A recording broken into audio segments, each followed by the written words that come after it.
Reality में equilibrium दो type के होते हैं। कितने टाइप के? एक ट्रांसलेशनल और एक रोटेशनल। एक ट्रांसलेशनल और एक रोटेशनल। ट्रांसलेशनल के लिए नेट फोर्स क्या होता है? 0। और रोटेशनल के लिए नेट टॉर्क क्या होता है? 0। अगर कोई भी वस्तु दोनों तरीके से साम्य अवस्था में इक्विलिब्रियम में, ट्रांसलेशनल और रोटेशनल दोनों तरीके से अगर किसमें इक्विलिब्रियम में, तभी आप कहोगे किसी भी पार्टिकल को या ऑब्जेक्ट को कि वो किसमें है? इक्विलिब्रियम में। सिर्फ अगर कोई ट्रांसलेशनल इक्विलिब्रियम में है बट रोटेशनल इक्विलिब्रियम में एक ही जगह है बट घूम रहा है, तब भी आप उसको इक्विलिब्रियम नहीं कहोगे।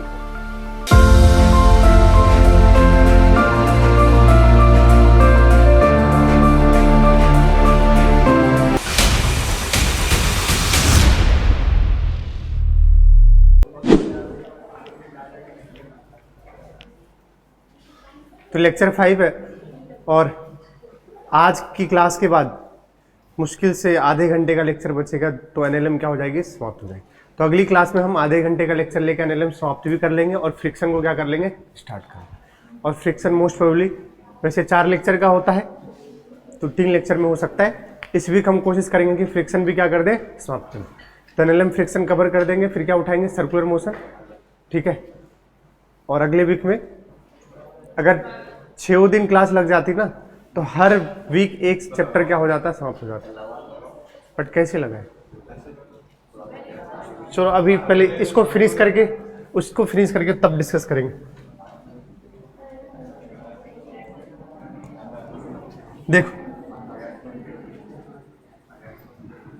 देखो सबसे पहले वेज कांस्टेंट मोशन पढ़ने वाले हैं, फिर क्या पढ़ेंगे? Equilibrium problem. फिर क्या पढ़ेंगे? फिर क्या पढ़ने वाले हैं? इक्विलिब्रियम। उसके बाद मंकी प्रॉब्लम देखेंगे, फिर स्प्रिंग फोर्स देखेंगे, फिर कटिंग ऑफ स्प्रिंग और फिर वैरायटी ऑफ प्रॉब्लम। ठीक है, चलिए आइए देखते हैं। सबसे पहले ये हमने लास्ट क्लास में कंप्लीट नहीं कर पाए थे, चलिए आइए इसको कंप्लीट करते हैं। हर चीज का एक कंसेप्ट है। कंस्ट्रेंट का एक ही कंसेप्ट था, जब लेंथ कंस्ट्रेंट आता है तो स्ट्रिंग के अलोंग वेलोसिटी क्या होनी चाहिए? इससे कभी भी स्ट्रिंग की वेलोसिटी का कंपोनेंट नहीं करेंगे, ब्लॉक की वेलोसिटी का कंपोनेंट करेंगे और उसका कंपोनेंट किसके अलोंग लेंगे? स्ट्रिंग के अलोंग। यही फंडा होता है किसका? कंस्ट्रेंट मोशन का। बोलो सही। अब देखिए, अब वेज कंस्ट्रेंट में क्या है? अगर कंस्ट्रेंट है इसका मतलब है कि ये चलना नहीं चाह रहा था, इसकी मजबूरी है कि इसको क्या करना पड़ेगा? चलना पड़ेगा।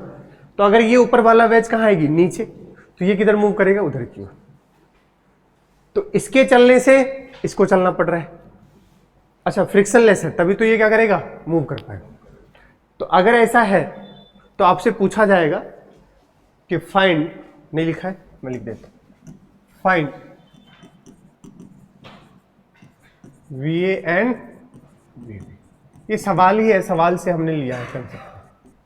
Find V A and V B. अब इसको देखो,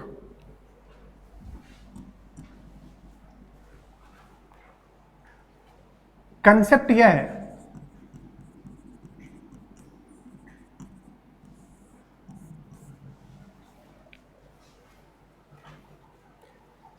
या आपसे यह भी सवाल पूछा जाता है, find relation between V A and V B. Find relation between V A and, ठीक है। रिलेशन आ जाएगा सवाल में, आपको ए का वेलोसिटी गिवन होगा तो दूसरा वाला भी आ जाएगा। कंसेप्ट क्या है? कंसेप्ट यह है कि जो इसका टचिंग सरफेस है, दिख रहा है क्या? हमेशा इस टचिंग सरफेस के दिमाग लगाना था, ऊपर वाली की वेलोसिटी कहां है? नीचे। बोलो कितना? V A. इस वाली की वेलोसिटी किधर है? इधर। कितना? V B. अब अगर आप इसको देखोगे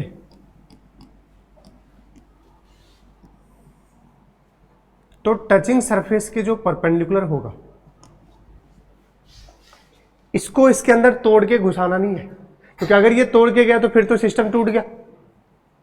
हमें ये अगर नीचे आएगा तो इसको कहां मूव कराना है? आगे।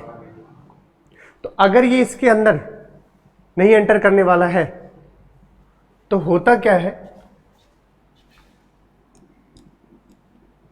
कहते हैं जो टचिंग सरफेस होता है उसके क्या परपेंडिकुलर, उसके दोनों का ही वेलोसिटी का कंपोनेंट क्या होना चाहिए, सेम होना चाहिए। क्या होना चाहिए, कंसेप्ट अभी लिख दूंगा और वही हर सवाल में लगेगा। कोई भी टचिंग सरफेस हो उसके क्या परपेंडिकुलर, दोनों की वेलोसिटी का कंपोनेंट क्या होना चाहिए, सेम।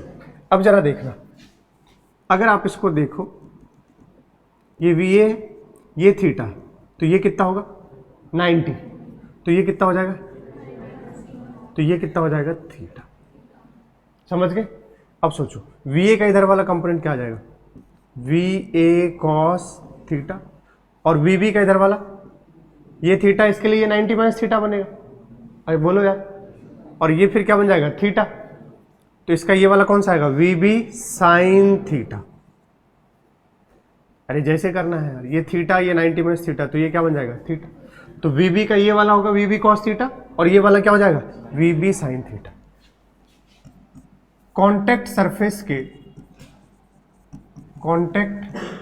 सरफेस के परपेंडिकुलर दोनों की वेलोसिटीज का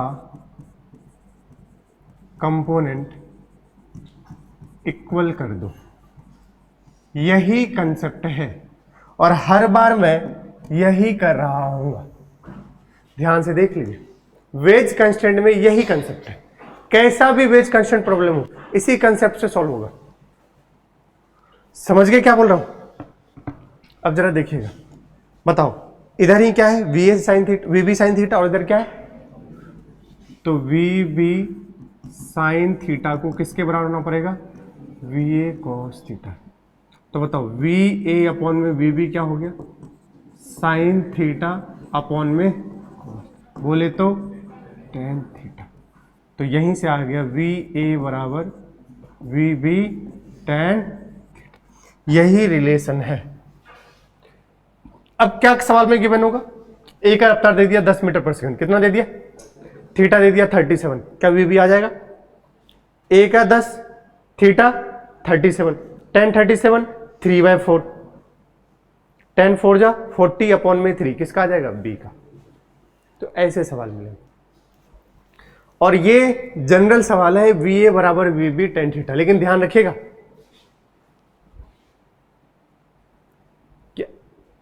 ऐसे मत रट लेना सीधा इंक्लाइन प्लेन थीटा, तुम तो भैया वहां ऐसे करना पड़ेगा आपको, क्योंकि वो थीटा में आपसे खेल सकता है। ये थीटा नहीं देकर क्या दे देगा, ये थीटा दे देगा। अरे बोलो यार, और ये 90, तो ये क्या बनेगा 90 माइनस थीटा, क्या बनेगा, फिर उसके हिसाब से कहानी कुछ इधर उधर होगी। तो इसलिए ध्यान रखिएगा। ओके, तो ये है जनरल आपका। अब इस सवाल को बिना पेन चलाए बताइए,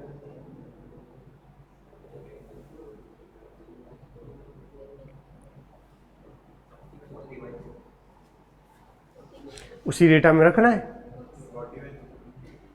नहीं तो टचिंग सरफेस है, क्या है टचिंग सरफेस, इस सरफेस के क्या परपेंडिकुलर, खटाक से यहां बना दो, इसके इधर और इधर। ये वाला क्या है VB, और ये वाला क्या है V। ये 37 है तो ये भी कितना हो जाएगा, बोलो, तो ये कितना हो जाएगा 53। हाँ, ये एंगल कितना हो जाएगा फिर से, ये 90 में 53, तो ये भी कितना हो जाएगा 37।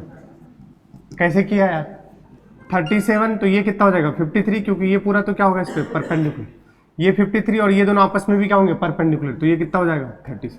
अब VA का इधर वाला कंपोनेंट VA cos 37 और VB का इधर वाला VB sin 37, बात वही है, VA cos 37 बराबर VB sin 37। VA पता है कितना है भाई 10, तो रख दो 10, cos 37 कितना हो गया 4, sin 37 5 से 5 गया, तो वीपी अभी जो हम अपन ने देखा कितना हो गया 40/3 metre. Simple. This is called wedge constraint. क्या कंसेप्ट है? जो टचिंग सरफेस है उसके परपेंडिकुलर दोनों की वेलोसिटी का कंपोनेंट क्या कर देंगे? इक्वल कर देंगे।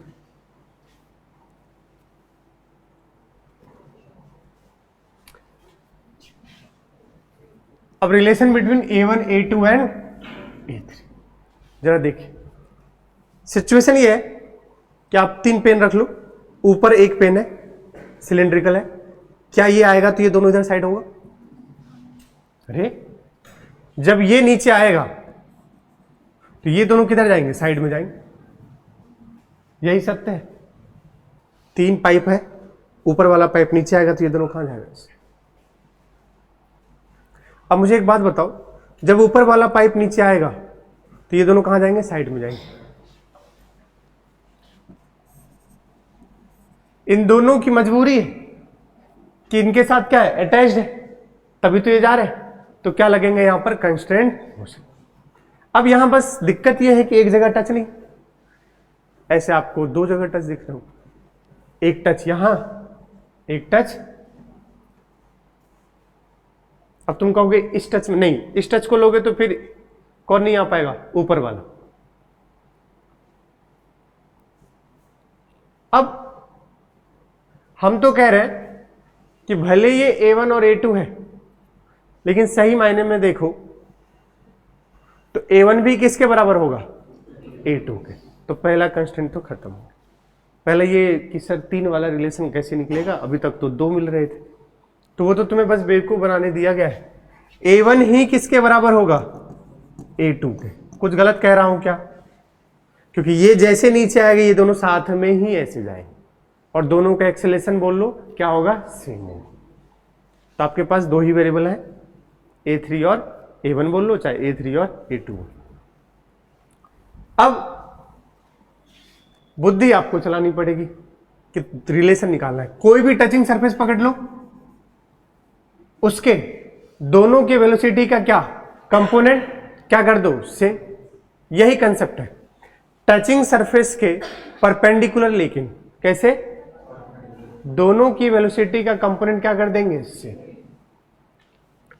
तुम्हारा मन है ये वाला टचिंग सरफेस पकड़ना है, ये वाला पकड़ लो, ये वाला पकड़ना है, ये वाला पकड़ लो, कोई दिक्कत वाली बात नहीं।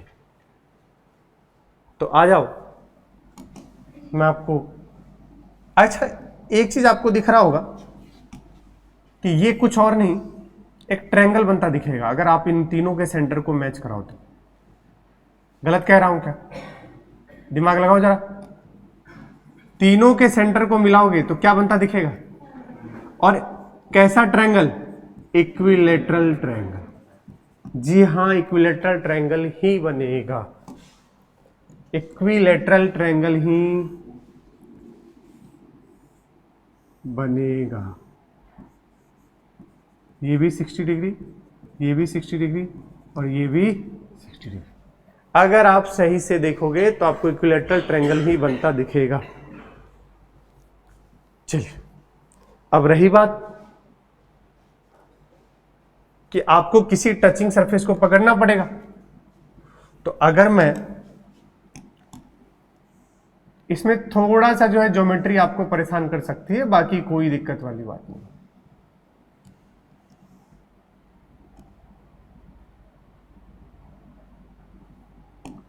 मैं ये वाला टचिंग सरफेस पकड़ लेता हूं, कोई दिक्कत? सेंटर से पहले ऊपर, इसके सेंटर से नीचे तो क्या हो जाएगा? A1 क्या माने हो? A3 माने, क्या माने?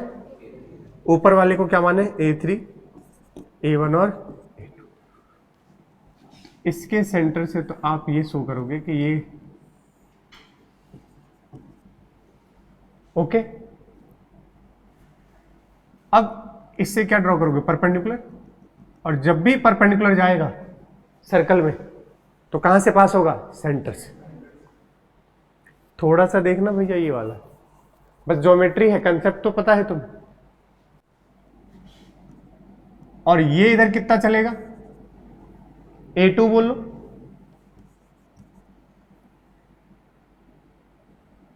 तो क्या मैं इसको ऐसे सोच सकता हूं?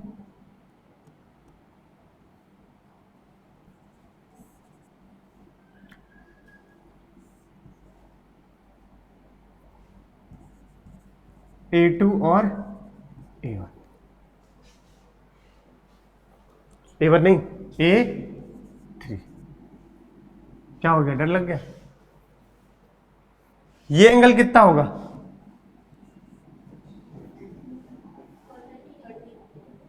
30 डिग्री। 60 नहीं होगा, 60 तो पूरा होगा, बोलो। तो ये अगर 30 होगा, देखो अब थोड़ा सा सवाल अच्छा बन गया है। मुझे पता है कि नीट में नहीं ऐसे आएंगे, लेकिन मैं बुद्धि खोलने के लिए बैठा हूं यहां पर। ये दोनों में तो कोई दिक्कत है क्या? ये वाले तो यार आ सकते हैं ना यार, ये वाले आपके मॉड्यूल में भी आपको देखने को मिल जाएंगे। हाँ, ये वाला थोड़ा सा बस अच्छा हो गया, किसकी वजह से? ज्योमेट्री की वजह से, और किसी वजह से नहीं।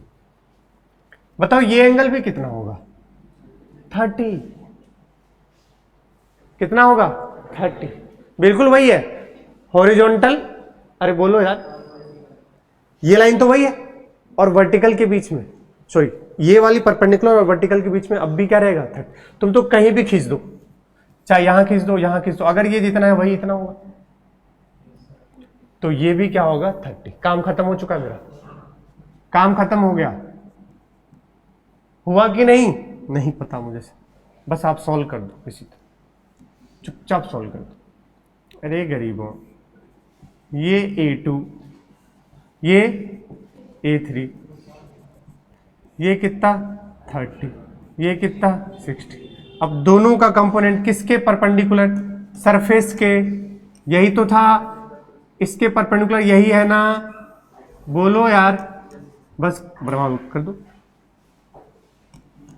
A2 का इधर वाला बोलो, A2 cos 60। A3 का इधर वाला बोलो, A3 cos 30 बोल लो, जो करना है बोल लो, जो करना है, जो बोलना है बोल लो, कोई दिक्कत नहीं। A2 का इधर लेना है cos 60, A3 का cos 30। अब इन दोनों को क्या होना पड़ेगा? खत्म। तो बराबर कर दो, A2 cos 60, A2 cos 30। बताओ cos 60 की वैल्यू 1/2,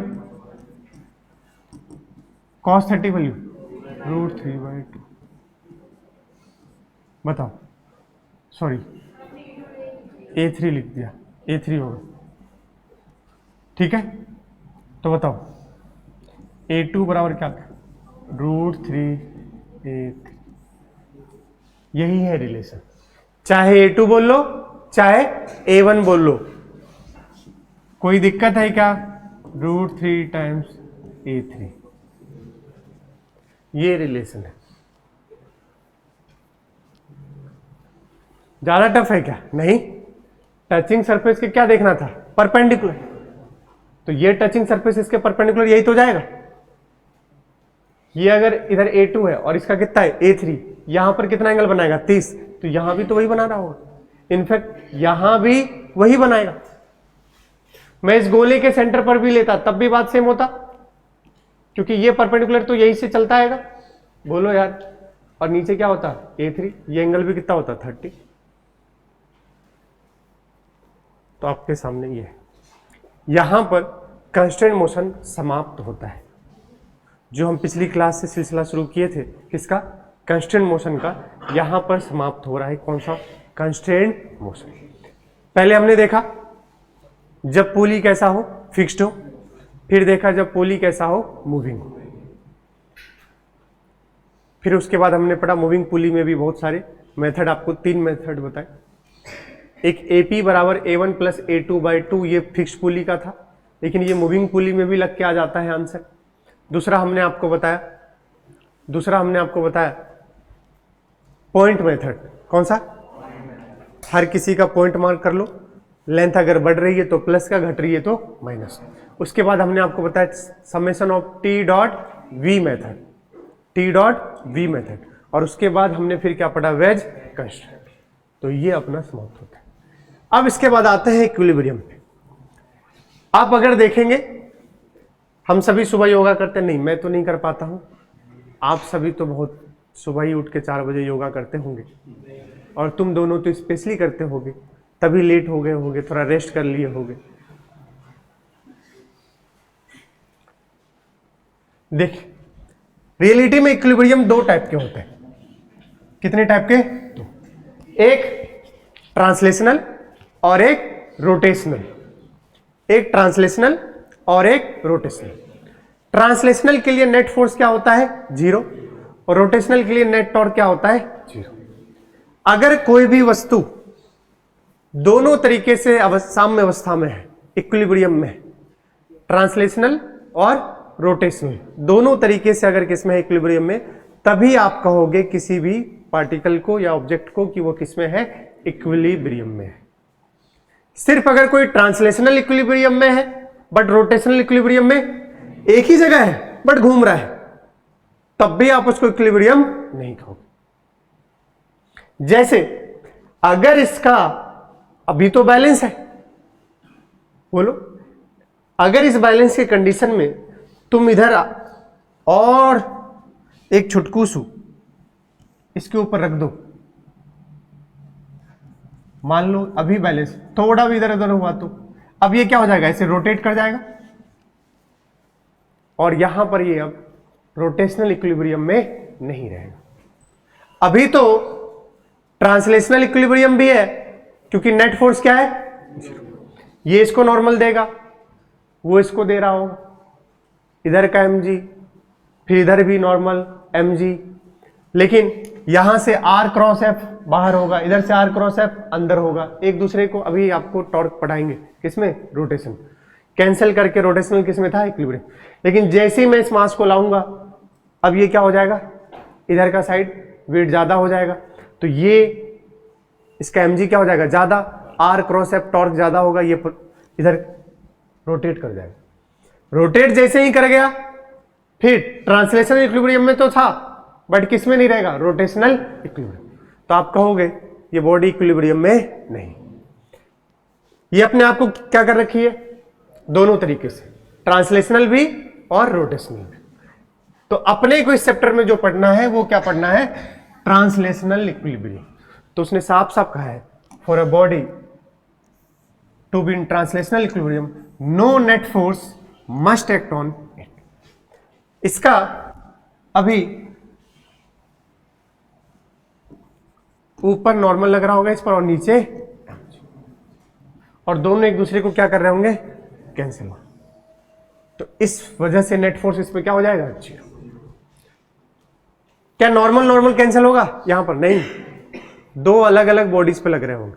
बताया था एक्शन रिएक्शन कैंसिल, क्योंकि वो दो अलग अलग बॉडीज पे लगते हैं। कैंसिल तो वही होगा ना जो सेम पे, एक ऊपर लग रहा है और एक नीचे लग रहा है।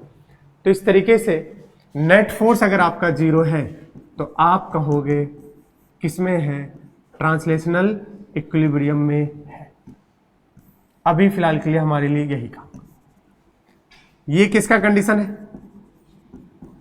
ट्रांसलेशनल। आगे क्या पढ़ेंगे? रोटेशनल। रोटेशनल के लिए बताओ, टाउ नेट बराबर क्या होना चाहिए? 0। अगर ये है, इसको बोलते हैं टॉर्क। अभी पढ़ाया नहीं हूं, आगे पढ़ाऊंगा, तो इसको बोलेंगे रोटेशनल इक्विलिब्रियम। इसको टॉर्क बोलते हैं। नेट टॉर्क क्या हो? 0 हो। नेट फोर्स क्या हो? 0 हो। तब कहेंगे कोई भी बॉडी कंप्लीटली किसमें है? इक्विलिब्रियम में। अदरवाइज टॉर्क की बात नहीं कर रहे हो तो सिर्फ ट्रांसलेशनल की बात कर रहे हो तो चलेगा नहीं, बट एक ही जगह क्या हो सकता है? घूम सकता है। तो वहां रोटेशनल फिर 0 नहीं। देखिए ये सवाल क्या कह रहा है, देखो, अ बॉक्स ऑफ वेट, इसका वेट दे रखा है आपके पास, कितना केजी है भाई? वेट दे रखा है, गधेरे mg मत कर देना है बीडी बनाते वक्त। पहली गलती बच्चा क्या करेंगे, देखते ही 10√3 मल्टीप्लाइड 10 mg। अरे ये वेट ऑलरेडी दे रखा है, mg की वैल्यू ही गिवन है, कितना है? 10√3। यूनिट देखो ना, न्यूटन है, मतलब ये ऑलरेडी क्या गिवन है? वेट गिवन है। आगे पढ़ो, is held in equilibrium with the help of two string OA and OB as shown in figure. The string OA is horizontal, साफ साफ दिख रहा है। Find the tension in both the string, पहला part है ये फिगर 1 में। Find the tension in both the string. क्या ब्लॉक पे बैठ जाएंगे, जिधर रस्सी उधर छाता खोल देंगे, तो एक छाता इधर खोलेंगे तो टेंशन इधर आ जाएगा। बोलो भाई, इसको मैं क्या बोल दूं, T1। अगर स्ट्रिंग क्या है अलग अलग, और इधर क्या हो जाएगा T2। सेम स्ट्रिंग होता तो सेम टेंशन होता, अलग अलग स्ट्रिंग होगा तो अलग अलग टेंशन आएगा। तो अब मुझे इसको सॉल्व करना है। जरा बताइए, ये एंगल आपके पास गिवन है 60 डिग्री। कितना डिग्री? तो क्या मैं अगर चेक करूं,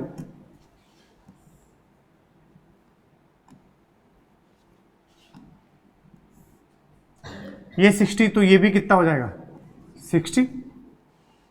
अल्टरनेट इंटीरियर ये कितना हो जाएगा 30। बस काम खत्म हो चुका है। T1 का इधर से चिपका हुआ, तो T1 cos 60, और नीचे वेट तो लग ही रहा है tan√3, और T1 का ऊपर वाला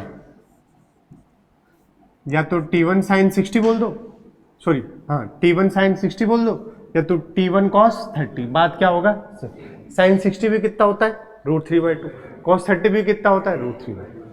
तो कोई लोचा वाली बात तो है ही नहीं। और इधर कौन है T2।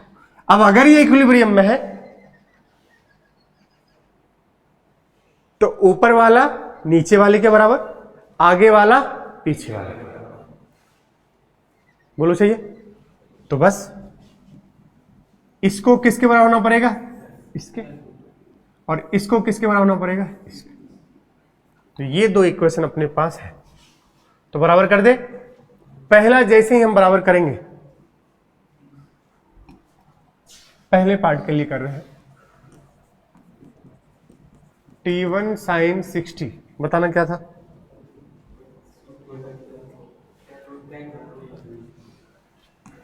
tan√3। तो यहां से T1 sin 60 कितना है, √3 से √3 निपटा दो, तो T1 कितना न्यूटन आ गया 20। कोई दिक्कत? कोई दिक्कत? दूसरा क्या बैलेंस किए थे, T1 cos बराबर सिंपल, तो T1 1/2। T1 कितना आ चुका है, तो T2 आ गया 10। सिंपल है सवाल। एनएलएम का नहीं है, एनएलएम का तो एक चीज लगा T, बाकी वेक्टर का है पूरा। क्या रिजॉल्व करना है, वेक्टर। टेंशन एक फोर्स है, फोर्स कैसी क्वांटिटी है, वेक्टर। वेक्टर को रिजॉल्व करना था, कर लिया हम। अगला पार्ट देखो, इसका सही पार्ट जो है वो सेकंड पार्ट। क्या बोला है, if you can change the location of point A on the wall and hence the orientation of the string OA without altering the orientation of the string OB। OB से कोई छेड़छाड़ नहीं की, OB से हमने कोई भी छेड़छाड़ नहीं की। OB अभी भी वही है, और कितना एंगल बना रहा है भैया 60 डिग्री। लेकिन कह रहा है अब OA को हम कहां पर लेके चले गए, किसी थीटा एंगल पर लेकर चले गए। तो कह रहा है if you can change the location of point A on the wall and hence the orientation of the string OA without altering the orientation of the string OB as shown in figure। बोलो सही है? इसमें कुछ भी छेड़छाड़ नहीं किए, पहले हॉरिजॉन्टल था उसको कितने पे लेके चले गए, theta. What angle should be the string OA make with the wall। ये थीटा क्या बनाए यह कि इसमें मिनिमम टेंशन क्या हो जाए, डेवलप रहे। किस थीटा पे तुम इसको लगाओगे कि टेंशन क्या हो रहे, मिनिमम रहे। अब ये सवाल बहुत अच्छा बन जाता है। 2 मिनट है आपके पास, आप ट्राई करना चाहे तो कर ले। आप एक काम करो, पूछो क्या? ओ गरीब, तुम बस मुझे इसमें T1 इसमें T2, अरे बोलो यार, T2 निकाल के दे सकते हो क्या? चाहे जिस भी फॉर्मेट में है, थीटा के फॉर्मेट्स में जैसे भी आए, बोलो सही है क्या? तुम तो बस T2 मुझे निकाल के दे दो। तो मुझे T2 निकाल के दे दिए तो मेरा काम बन जाएगा, फिर मैं आगे वहां से खिल जाऊं। तुम बस T2 मुझे निकाल के दे दो।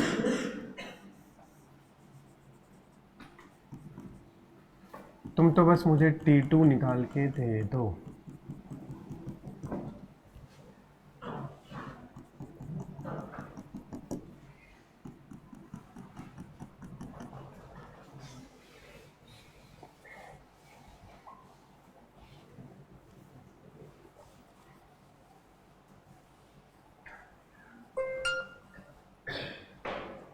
जल्दी बताओ।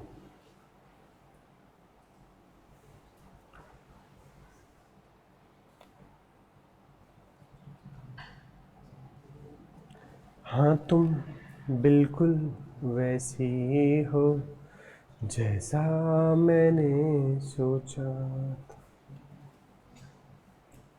चांद सा महबूब ऐसा मैंने सोचा था। हाँ तुम बिल्कुल वैसी हो।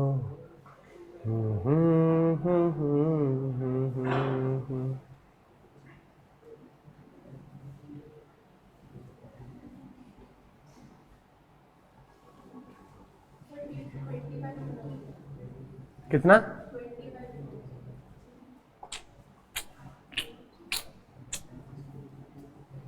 बेटा सॉल्व तो ऐसे हो गया ही नहीं ना, एक तो थीटा पता ही नहीं आपको, तो थीटा के टर्म्स में आएगा।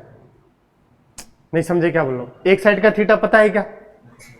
तो थीटा के टर्म्स में आएगा भैया।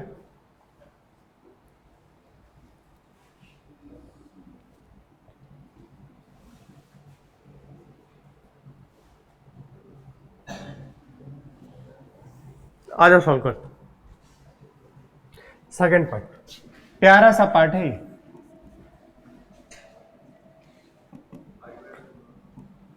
कितना? 5/पाई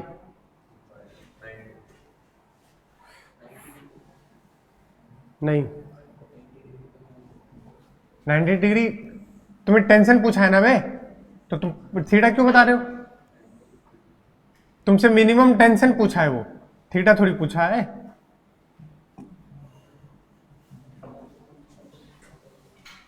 मास तो वही है बेटा,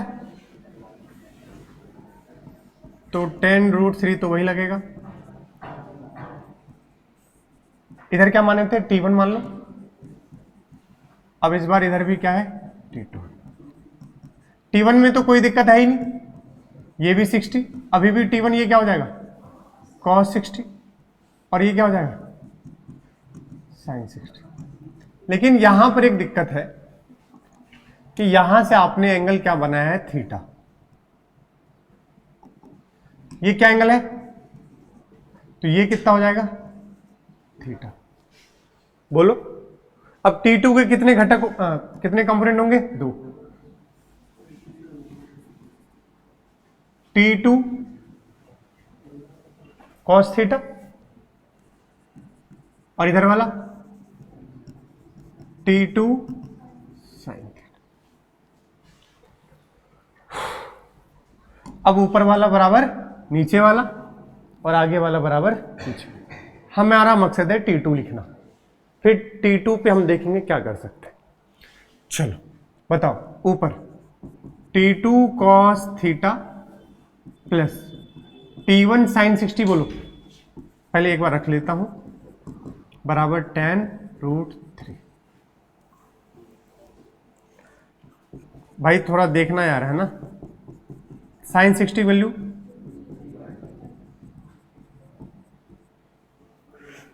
एक यहां से ही आएगा, एक आएगा T1 cos 60 बराबर T2 sin थीटा, है ना? मुझे T2 को सेपरेट करना है, आप मेरा मदद करोगे तभी मैं कर पाऊंगा, ध्यान रखना। मुझे T2 अकेला चाहिए, बाकी सब एक साइड चाहिए। बोलोगे कुछ? और साइन थीटा कॉस थीटा के टर्म्स में नहीं चाहिए। बताओ क्या करूं? cos 60 तो कितना हो जाएगा? तो T1/2 बराबर क्या आ गया? T2 sine theta. बोलो, देखो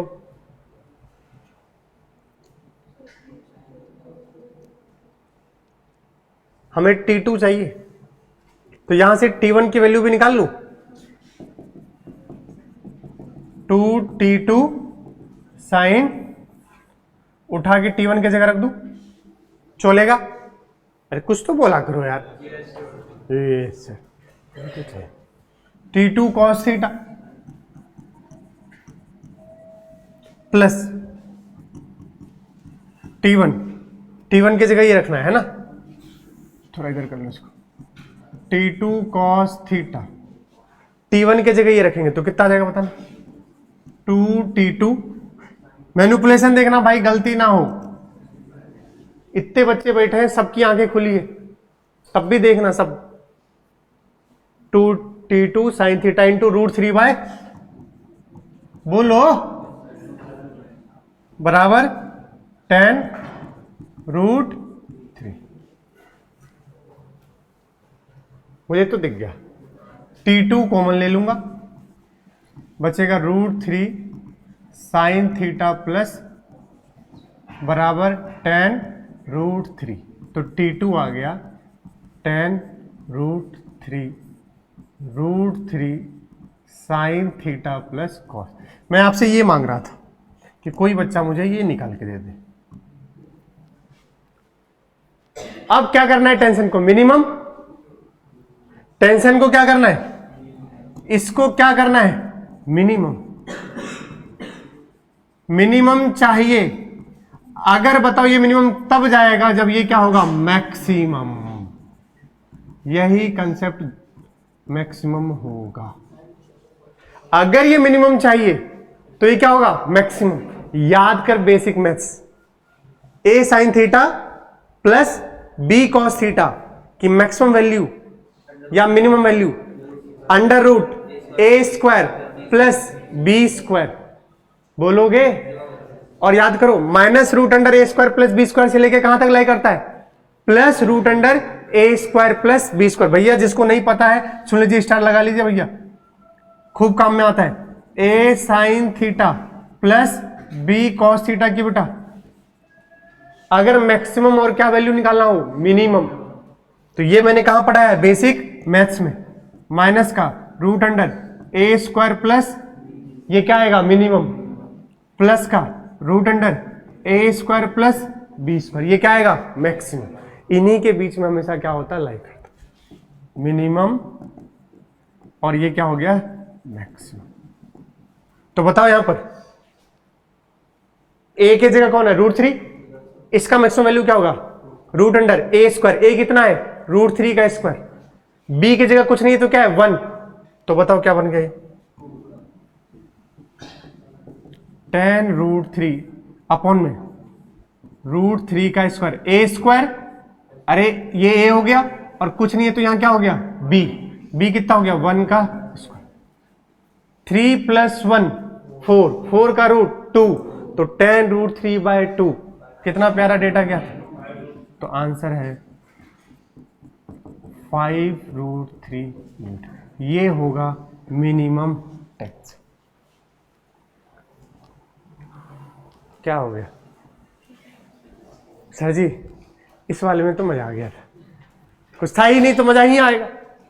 इस वाले में उसने तुमसे पहले तो कैलकुलेशन करवाया, फिर ये बुद्धि चलवाई, तो तुम्हें तकलीफ तो लग रही होगी। लेकिन देख लीजिए, आप कभी भी जरूरी नहीं है कि आपको ये वाला सवाल है।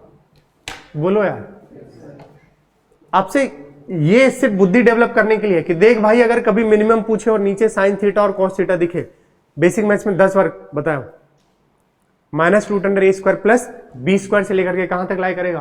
प्लस का √a² प्लस b²। तो हमने उसकी मैक्सिमम वैल्यू चाहिए थी, तो हमें इसको ताकि ये क्या है मिनिमम है, तो हमने ये की। कोई दिक्कत? ये आपके होमवर्क के लिए। अब जब तुम घर पे ये करोगे तुम्हें और मजा आएगा, ठीक है। इसमें कुछ नहीं है, ये वेक्टर से खेलना है। किससे खेलना है? वेक्टर से। थोड़ा सा एंगल देखना पड़ेगा, 60 है, ये 30 है, और सबके कंपोनेंट करके सबको क्या करना है, खत्म करना है। अपने आप सब कुछ आ जाएगा आपके पास। क्या क्या पूछा है? F1 और F2। ये होमवर्क है आपका, ओके। क्योंकि अच्छा सा इसलिए बन जाता है क्योंकि बच्चे एक तो इंक्लाइन प्लेन पे रख दिया है, साला mg के भी कंपोनेंट होंगे, F1 F2 के भी कंपोनेंट होंगे, और जितने फोर्सेस लगे उनके भी कंपोनेंट होंगे, और सबके कंपोनेंट को x और y मिला के क्या करना है, बैलेंस करना, तभी जाके आंसर आएगा। ठीक है, आंसर बता दूं क्या? देखो, आप बस बता दो, हम तो निकाल ही लेंगे उसके बाद, है कि नहीं?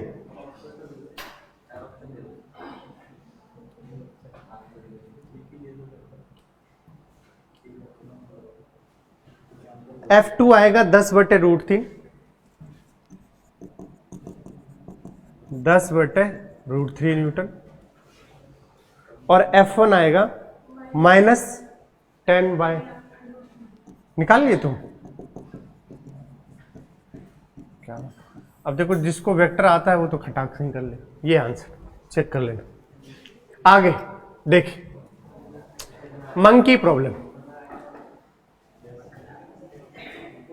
देखिए, इंपॉर्टेंट है, और अगर हमें अच्छी वर्मा को रिस्पेक्ट देना होता है, सर को, तो हम इसी से रिस्पेक्ट देते हैं। अगर उनको सवाल लेना होगा एनएलएम से, बाकी तो आपको पढ़ा ही दिया गया है, बट अक्सर ये वाले सवाल देखने को आपको मिलेंगे। देखो, अभी ये बिल्कुल तुम्हारे जैसा, ये तुम्हें ही देख रहा है। ऊपर क्या लगेगा? टेंशन। ऊपर क्या लगेगा? टेंशन। और इसके नीचे क्या लगेगा? इसका खुद का mg। क्या ये अभी ऊपर जा रहा है? बिल्कुल नहीं, जैसा है वैसे ही है। तो टेंशन किसके बराबर है? mg। अभी ये कौन सा केस है? हैंगिंग का केस है, लटक रहा है, सिंपल। ऊपर वाला बराबर नीचे। बट अब ये कहां चढ़ने की कोशिश कर रहा है? ऊपर। कितने एक्सेलेरेशन से? ए से। तो अब कौन आएगा? टी तो अभी भी आएगा, बोलो। और mg कहां होगा? नीचे। लेकिन ये इस बार चल रहा है कहां? ऊपर। तो बड़ा फोर्स कौन होगा? टी। तो क्या लिखेंगे बेटा? T minus mg, this is called net force बराबर मास इंटू एक्सेलरेशन। ऊपर चढ़ रहा है तो एक्सेलरेशन ऊपर है, बड़ा फोर्स कौन हुआ? T, माइनस क्या कर देंगे? mg बराबर मास इंटू एक्सेलरेशन। बताओ T बराबर क्या हो गया? mg प्लस m, तो m into g plus a, ये क्या हो गया? टेंशन। ये सब अपने आप में एक सवाल है। अब ये है क्लाइम अप। ये क्या है? किधर की ओर चढ़ रहे हैं? तो आपसे ऐसे सवाल पूछ ले, बताओ। हैंगिंग का केस नहीं है, हैंगिंग का केस हुआ तो टेंशन किसके बराबर है? mg के बराबर। डेटा देगा भाई, 5 kg का बंदर है, बताओ टेंशन कितना होगा? लटका हुआ है किससे? रस्सी से, 50 न्यूटन। अब बंदर ऊपर 2 मीटर पर सेकंड स्क्वायर से ऊपर जा रहा है। कहां जा रहा है? ऊपर। तो बताओ तब टेंशन कितना होगा? सवाल हो गया। यही इक्वेशन बनाएंगे। कितने मीटर पर सेकंड से? 2 मीटर पर सेकंड स्क्वायर से 2। मास कितना होगा? 5 kg। 5 गुने 10 प्लस 2, 12, 12 पंचे 60 न्यूटन होगा। तो मैं एक जनरल वे में आपको बता रहा हूं। अब ये कहां उतर रहा है? तो इसको बोलेंगे क्लाइम डाउन। अब बोलेगा अप नहीं, नीचे उतर रहा है। कितने एक्सेलरेशन से? ए एक्सेलरेशन। तो बताओ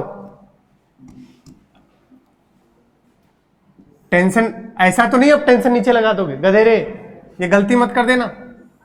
रस्सी ऊपर है, टेंशन, और mg तो इसका कहां रहेगा? इस बार एक्सेलरेशन कहां है? कौन बड़ा हो गया? तो बताओ क्या लिखूंगा, mg माइनस टी बराबर m, तो t बराबर m इंटू जी माइनस ए।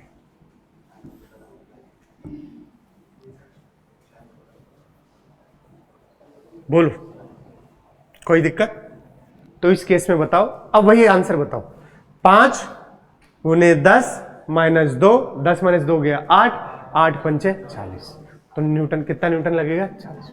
बताओ पहले चढ़ते वक्त रस्सी ज्यादा टूटने का चांसेस था, क्योंकि यहां टेंशन कितना हो रहा था 60, यहां टेंशन कितना हो रहा है 40, और तुम फील भी करो जब आप ऊपर चढ़ते हो तब तो रस्सी टूटेगी, ज्यादा चांसेस है। नीचे उतर रहे हो तो आप तो सिंपल स्लाइडिंग कर लेते, बोलोगे? ठीक है, आगे चलते हैं। कहता है ब्रेकिंग स्ट्रेंथ, ब्रेकिंग स्ट्रेंथ। भाई तुम्हें मैं अभी 3 घंटे पढ़ाऊं, तुम वोमिटिंग सब कर दो लगातार, तुम्हारी स्ट्रेंथ है ही नहीं अभी झेलने की। एक सब्जेक्ट को लगातार 3 घंटे पढ़ लो तो हालत खराब हो जाती है।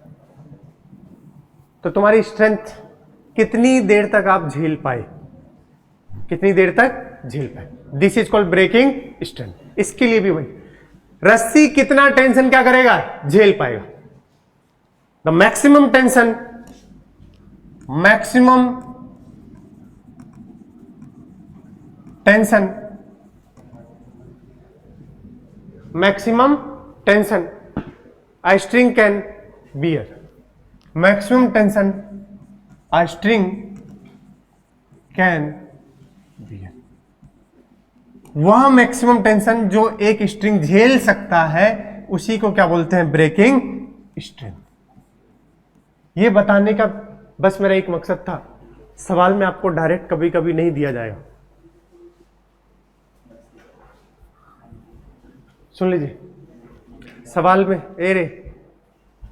सवाल में ऐसे बोला, वेट ऑफ मंकीज, मास बोल लो, वेट होगा तो यहां क्या होगा, न्यूटन होगा, समझ गए ना? Mass of monkeys 10 kg and what, breaking strength of rope is 1000 newton. बस ये बता दूं ये क्या गिवन है, क्या गिवन है, टेंशन, बस यही बताना था। ब्रेकिंग स्ट्रेंथ बोलना मतलब क्या गिवन है, टेंशन। क्या गिवन होगा आपको, टेंशन गिवन है, इसका मतलब ये समझोगे, क्योंकि बच्चा क्या करने लगा, टेंशन ढूंढने लगा। अरे भाई चलो ठीक है, ये लो टेंशन, नीचे ऊपर कितने से, ए से, तो टी माइनस क्या लिखूंगा, एम जी बराबर एम इंटू ए, तो टी बराबर क्या हो गया, एम इंटू जी प्लस ए। अब बच्चा मास तो रख देगा, कितना है रे, 10, जी कितना है 10, ए पता नहीं, टी पता नहीं, वो ढूंढ रहा है, 2 अननोन है। अब वो एक इक्वेशन और बनाने की कोशिश कर रहा है, काहे को बनाएंगे भाई, इसका मतलब ये ब्रेकिंग स्ट्रेंथ ऑफ रोप, मतलब maximum tension a string can bear, मतलब टेंशन ही तो है ये। तो टेंशन आपको यहां पर कितना लेना पड़ेगा, 1000, तो 10 इंटू 10 प्लस ए, तो ए बराबर हो गया 100 minus 10, that will be 90 metre per second square.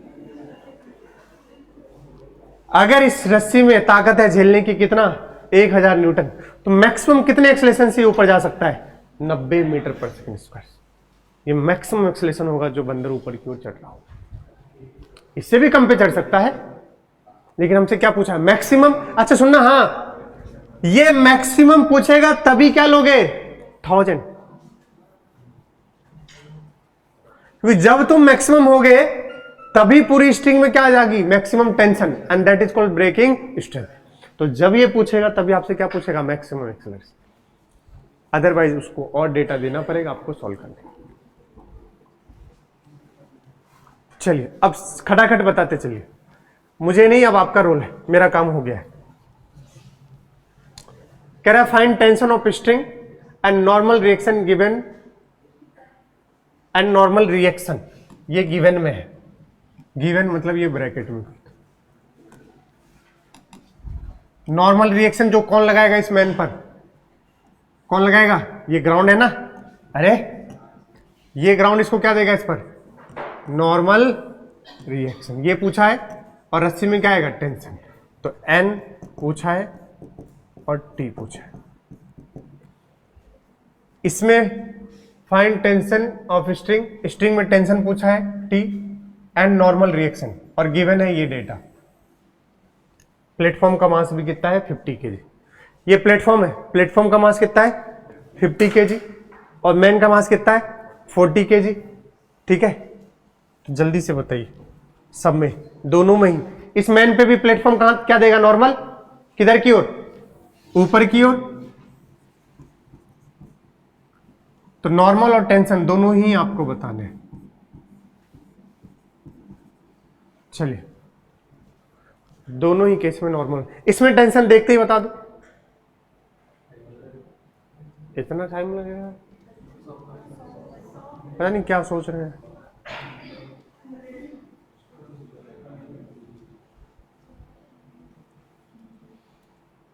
Normal बताओ,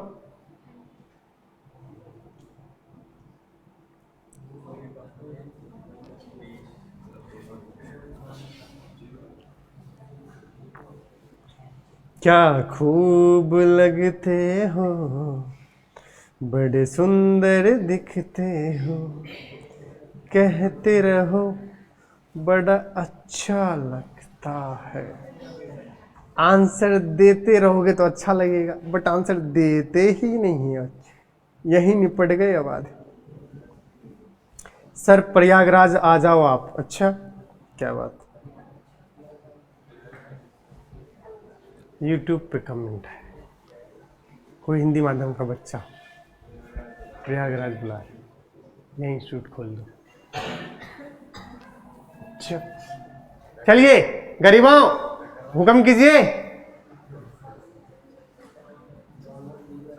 पता है तुम्हें टफ प्रॉब्लम दे तो तुम थोड़ा आंसर भी कर देते हो, सीली सा प्रॉब्लम दे तो तुम बिल्कुल सीली सा आंसर अपने ही मन में रख लेते हो। ऐसा कोई, इतने बच्चे हैं कोई नहीं बोल रहे भाई। टेंशन कितना होगा पहले में, 100, नॉर्मल कितना होगा, कितना, 100, कितना, ठीक, जान के दिया है ताकि देखो आपके मन में मतलब कंफ्यूजन है। कुछ बच्चों के नहीं है, नो इशू, बट कुछ बच्चों के तो है। टेंशन तो सीधा आंख बंद करके भाई, जिसका जो है बीडी बना लिया करो। नीचे क्या लगेगा, mg कितना, 10, ऊपर कौन सा, टच। इसके अलावा इस ब्लॉक पे बता दो कोई ताकत है तो, अरे इसमें टच मत बता देना, नॉर्मल, इससे कोई मतलब नहीं, क्योंकि ये इसको देगा तो ये इधर भी देगा, हमें तो ऊपर नीचे ये जो जा रहा होगा हैंग कर रहा है। तो T बराबर क्या हो गया, अरे 10 न्यूटन। अगला तुम्हें जिसका बनाना है, अभी हमने ब्लॉक का बीडी बनाया, अब नॉर्मल किस पर लग रहा है, मैन पर, बोलो यार। तो मैन क्या बीडी बनाओ, तुम तो 1 मिनट रुकेगा यार, मैन के बीडी बना लो ना। नीचे इसका वेट बताओ, 10 kg है ना, तो 10 का कितना होगा mg, 100, ऊपर कितना, नॉर्मल, और इसके हाथ में क्या लग रहा होगा, टेंशन। ये आप भूल रहे हैं, रस्सी भी तो इसे पकड़ के रखा है, तो वो रस्सी उस पर टेंशन कहां लगा रहा होगा, नीचे। ब्लॉक पे कहां लगेगा, ऊपर। अच्छा तुम सोच रहे हो, अच्छा ये इसका हाथ यहां तक है यार, ये मत कर देना, ऐसे टेंशन लगा देना यार। ओए सुनो बे, कुछ गरीब होंगे बोलेंगे ये रस्सी तो यहां है, यहां तो टेंशन ऐसे लगेगा, अरे यह हाथ यहां तक है यार, अरे अरे ऐसे पकड़ के रखा है यार, अरे ऐसे पकड़ के रखा है, ये उसने फिगर थोड़ा सा ऐसे पकड़ के रखा है, बोलोगे क्या। तो इस पर टेंशन कहां लगेगा, नीचे। अच्छा, वरना तुम आंसर बता दिया होता है ना, कह रहा है गलती आपकी है, वरना मैं तो बता ही दिया होता। ऐसे क्वेश्चन से तो रोज मिलता हूं मैं। तो इसके हाथ पे एक टेंशन कहां लगेगा, नीचे, और टेंशन की वैल्यू कितनी है, सॉरी mg 100 होगा ना, तो ये 100 होगा, सॉरी 100 कितना हो गया रे, ऊपर वाला बराबर, तो नॉर्मल किसके बराबर हो गया, 200 न्यूटन। ठीक है, एन से एन काट दूं, ये सिंपल। तुम्हें जिसका भाई जिसका देखना उसका क्या बना दो, एफबीडी। कंफ्यूजिंग था इसलिए लिया हूं, बच्चा करेगा कितना, ग्राउंड ने कितना दिया, 100, mg के बराबर कर दिया। अरे भाई उसके हाथ में और एक क्या है, रस्सी है, वो रस्सी खुद ही उस पर कितना टेंशन लगाइए, नीचे की ओर कितना 100, तो उस पर नॉर्मल कितना लगेगा 200। और अगर अब तुम्हें क्लियरिटी आ गई है तो अगला सवाल आपके सामने है, अब सॉल्व कर दो। भाई तुम तो एबीडी बना लिया करो यार, अब बताना, अब तो बिल्कुल सही पकड़ा है।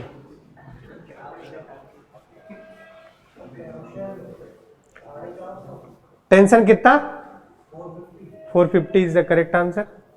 और नॉर्मल माइनस होगा मतलब हवा में चला जाएगा भाई, माइनस तो होता ही नहीं है। Normal can never be negative, minus मतलब तुम जीरो के बाद गए, जीरो गए मतलब ये हवा में ही चला गया, ये हवा में गया मतलब इसका वेट ज्यादा हो गया, ये प्लेटफॉर्म नीचे आएगी, ये कहां जाएगा, ऊपर टकराएगा। टेंशन निकाल लिए तो फिर नॉर्मल क्यों नहीं निकाल पाए बे?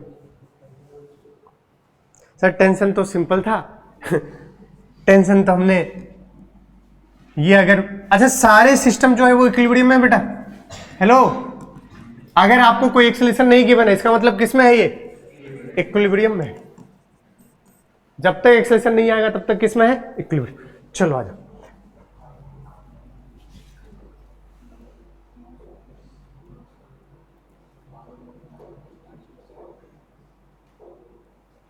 बताओ कितना है टेंशन, कितना बताया उसने अभी 450। सोचो कैसे बताया,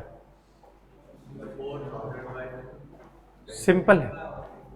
अगर आप इस पूरे को देखोगे, पूरे को प्लेटफॉर्म के साथ, बोलो प्लेटफॉर्म का खुद का कितना वेट 50, तो कितना लगेगा 500। उसके ऊपर कौन खड़ा है, अब मैन को प्लेटफॉर्म नॉर्मल ऊपर देगा तो मैन भी नॉर्मल दे देगा, वो तो कैंसिल हो जाएगा। बट मैन का वेट भी है, कितने केजी का है 40 केजी, तो 40 केजी का कितना लगेगा 400। ऊपर कितना टी 2t, क्योंकि एक टी और एक टी, और स्ट्रिंग सेम है तो सेम टेंशन, तो 2t कहां ऊपर, तो कितना हो गया 2t बराबर 900, तो t बराबर कितना हो गया 450।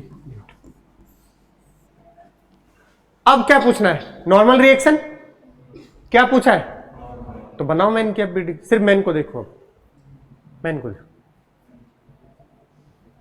और एबीडी बना के बताओ कितना आ रहा है नॉर्मल। नॉर्मल माइनस में आ रहा था, माइनस में आया इसका मतलब डेटा क्या है, गलत है। माइनस कितना आ रहा है, -50 बताए थे तुम,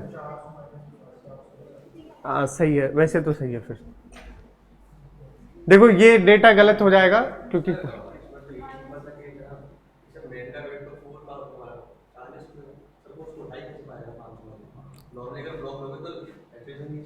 हाँ, लेकिन हमने सवाल बना दिया तो तुम्हें आंसर देना था। रेजिस्टेंस बिल्कुल सही कह रहे हो, जब आप रेजिस्टेंस वाली सवाल करते हो तो सर्किट मेरा खराब बन सकता है, लॉस मेरा है बनाऊंगा तो, बट सवाल बनाने के लिए हम सर्किट तब भी क्या कर देते हैं, बना देते हैं। रेजिस्टेंस बैटरी इधर लगा दी, इधर बैटरी, गलत सलत बना, लेकिन एक ब्रांच से दूसरे ब्रांच तक वो मुझे पता है क्या है गलत। ऐसा कभी भी सर्किट नहीं बनाते हैं जिससे हमें क्या हो, लॉस हो, बट हम सवाल सोल्व करने के लिए बनाते हैं। अब ये सवाल बिल्कुल तुम, अब डेटा ने फिल दिया ना तुम्हें, तुम कैसे सोचे, डेटा ने, पहले हम सॉल्व करने लगे, सॉल्व करके हमारा नॉर्मल कितना आ रहा है माइनस का, तो अभी हमने क्या बोला, नॉर्मल कभी भी जीवन में माइनस नहीं हो सकता, मतलब हमारा डेटा क्या है गलत। और तब जाके सोच रहे हो, बिल्कुल सही बात, कि ये कितने का है प्लेटफॉर्म 50 केजी का, अरे बोलो भाई, तो इसको उठाना थोड़ा गंभीर समस्या है कि वो 40 केजी का खुद भी खींच करके उसको बराबर पे ले जाए। तो ये बात आपको तभी, अब जैसे किसी बच्चे को फील नहीं है, उसने सॉल्व कर दिया, तो सॉल्व कर दिया तो आंसर नॉर्मल किसका आ गया, नेगेटिव का, मतलब डेटा क्या है गलत, डेटा क्या है गलत, बट निकल गया ना आंसर, नॉर्मल निकल गया। नॉर्मल कभी नेगेटिव नहीं हो सकता, इसलिए ऐसा डेटा पॉसिबल नहीं। बट अपने को तो ऐसे, तो याद करो एक बॉल कहां फेंका था, ऊपर, जमीन तोड़ के कहां जा रही थी, नीचे, मीटिंग पॉइंट, डिस्प्लेसमेंट आया था मुझे याद है -150 मीटर। दो बॉल को याद है, एक ऊपर फेंक रहे थे एक नीचे, डिस्प्लेसमेंट कहां जाके टकरा रहा था, नीचे, तो वो डेटा है। बताओ नॉर्मल कितना आ रहा है, बताओ क्या क्या इक्वेशन बनाएंगे, एक तो ऊपर इस पर नॉर्मल लगेगा, और 1 बटा क्या लगेगा,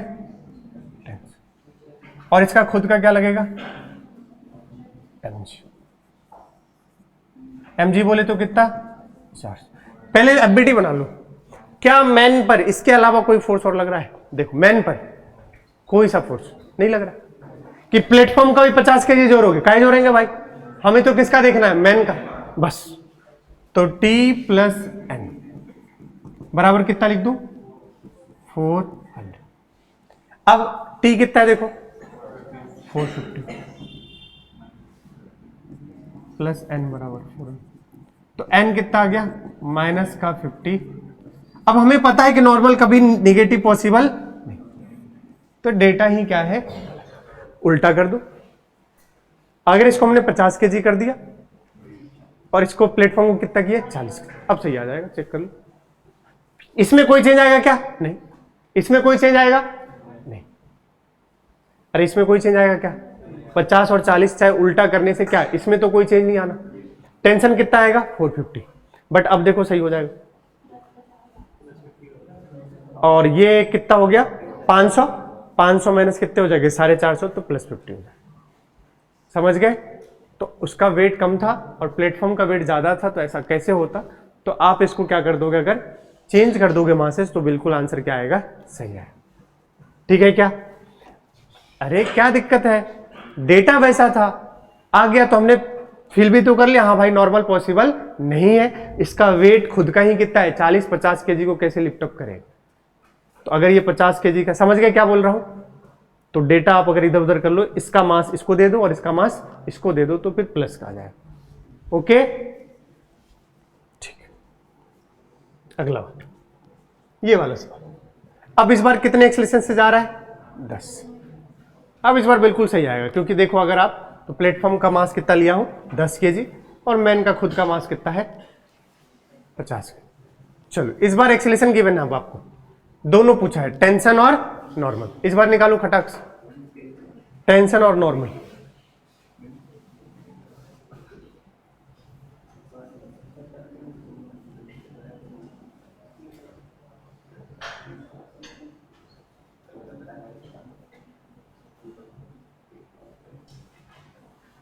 वही करना है, एक बार प्लेटफॉर्म की बनाओ बीडी और एक बार मैन की, खटाक से बता दो दोनों वैल्यू, आंसर कोई मैच करा दो। टेंशन और नॉर्मल, जल्दी कीजिए, जल्दी कीजिए, लंबा सफर है अभी।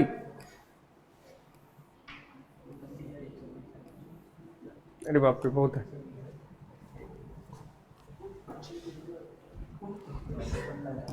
चल मुझे पता है, तुम रहने दो।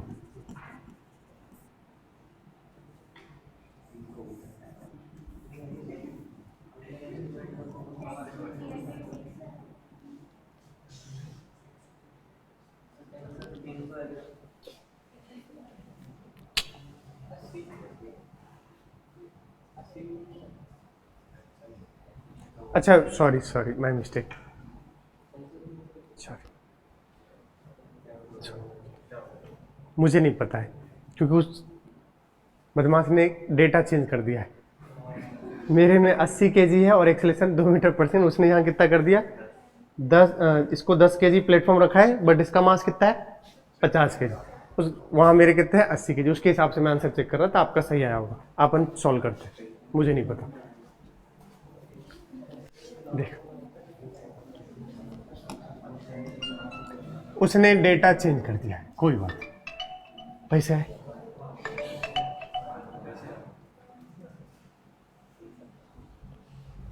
शादी.com, कुछ कुछ बच्चे नहीं बूमर लगा देते हैं, नहीं 50 मैसेज आ रहा है शादी.com, पेटीएम, मतलब शादी.com से मैसेज आ रहा है, उसे भी पता है कि शादी की उम्र हो गई है इसकी, अभी 2-3 साल है। तुम देखो यार मैं कहाँ पहुंच गया था अभी, तुम मुझे वापस ले आ बेटा। मैं भी ये सोच रहा था मेरी बीवी कहाँ होगी, अब वो मुझे हट। देखो यार ज्योतिष भी है ये तो, जहां भी हो बस अच्छी सी हो, कलेश में दिक्कत हो जाता है भाई। देखो प्लेटफॉर्म बनाने, प्लेटफॉर्म का नीचे कितना 100, मैन का कितना और 500, बोलो ऊपर कितना बेटा 2t, एक्सेलेरेशन कितना 2, बड़ा वाला फोर्स 2t, तो 2t माइनस 600, मास कितना 10 नहीं हाँ 10 सॉरी हाँ 60 इंटू कितना बारे 720, तो t हो गया 360, तो जिसका भी ये आया है वो बिल्कुल सही। दूसरा मैन की अब बीडी बनाएंगे, मैन के हाथ में रस्सी टेंशन T, मैन का खुद का वेट 500, एक प्लेटफॉर्म क्या देगा नॉर्मल, बोलो सही, और कितने से ऊपर जाएगा A से, कितना है A, सही है। सॉल्व करके बताओ क्या आंसर आ रहा है, सॉल्व करके बताओ।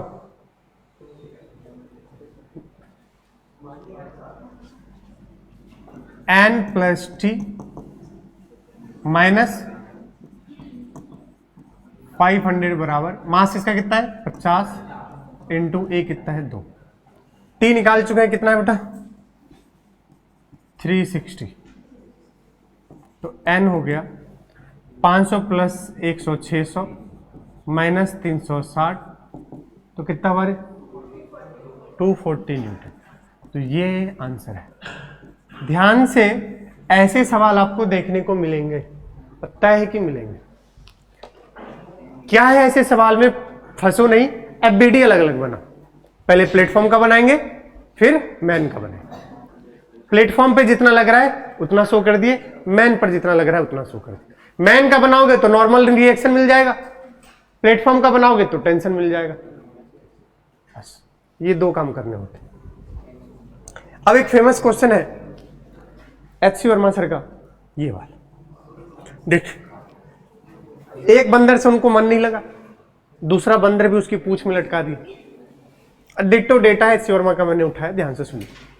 Find tension in string and maximum acceleration कितने से ये ऊपर जाएगा। कह रहा है बंदर की पूंछ में ही है सब कुछ, क्योंकि अगर इसकी पूंछ टूट गई तो ये तो गए। इसकी पूंछ मैक्सिमम कितना झेल सकता है 30 न्यूटन। ये गधेरा क्यों लिख के दे दिया यार, ये उसमें मैंने सॉल्व किया होगा, उसको पीडीएफ दे देता हूं पिछले साल का, चोर कहीं, ऐसे तो बच्चे को पता ही चल जाएगा। कितना मैक्सिमम बियर कर सकता है 30 न्यूटन, कितना मैक्सिमम बियर कर सकता है 30 न्यूटन। कौन सी वाली पूछ, ये वाली। अब तुम्हें बताना है, सबका मास गिवन है 5 केजी 2 केजी, कितने मैक्सिमम एक्सेलरेशन से कितने जाए, चलो बताओ। ये वाला तो आपको सॉल्व करना पड़ेगा, नहीं तो मैं गाली गलौज कर दूंगा यहीं पर। जब से क्या ये लेक्चर का पीडीएफ मिलने लगा है और मैं छापने का समय नहीं देता हूं, बच्चे मस्त, पता है आप में से बहुत बच्चे मेरे साथ भी छाप सकते हैं अगर आप सोचो तो, लेकिन नहीं, अब तो पूरा एकदम पैकअप करके आलस, इनर्सिया ऑफ रेस्ट में चले जाते हैं बच्चे। चल कर,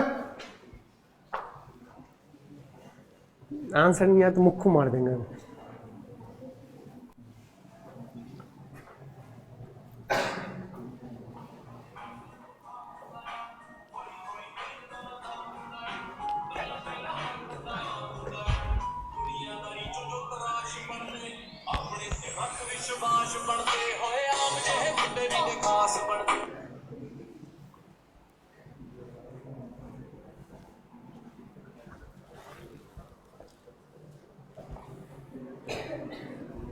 जल्दी कीजिए, जल्दी कीजिए, अब बकवास नहीं, जब सवाल करो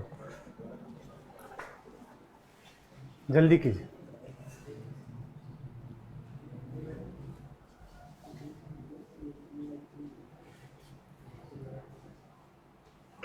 कोई तो आंसर दे दो यार, दोनों बंदर के अलग अलग एफबीडी बनाओ। इसका आंसर है मेरे पास, डेटा उसने सही दिया ना, खाली चोट 5 KG 2 KG how? A god bless you बेटा।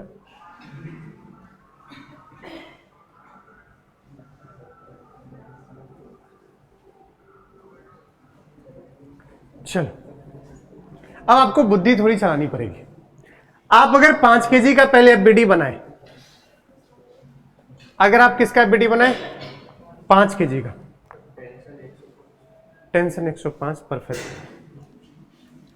हम दोनों की एफबीडी बनाएंगे। पहले 5 kg के बना लेते हैं।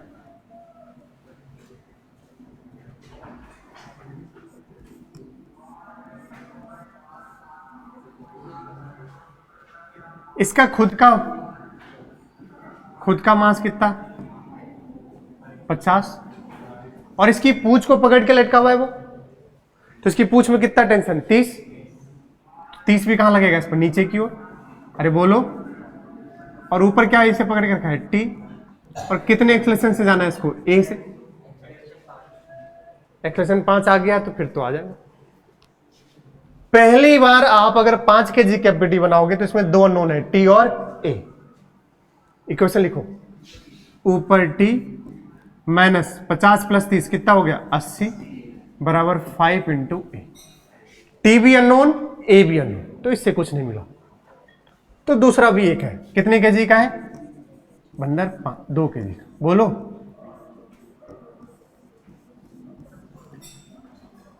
बताओ इसका खुद का वेट 20। ऊपर अगर आप देखोगे बच्चे तो ये जो बता रखा है यही उसके ऊपर का क्या है? टेंशन है। कितना न्यूटन? 30 न्यूटन। बोलो कितना न्यूटन? हाउ? अच्छा, पूछो। इसके पूछ पकड़ के लटक गया है ये। इसका खुद का एक वेट लग रहा होगा इस पर, कितना? 50। ये भी तो उससे लटका है, तो उसका भी 50। ओह सॉरी, 70 लू या 80 लू?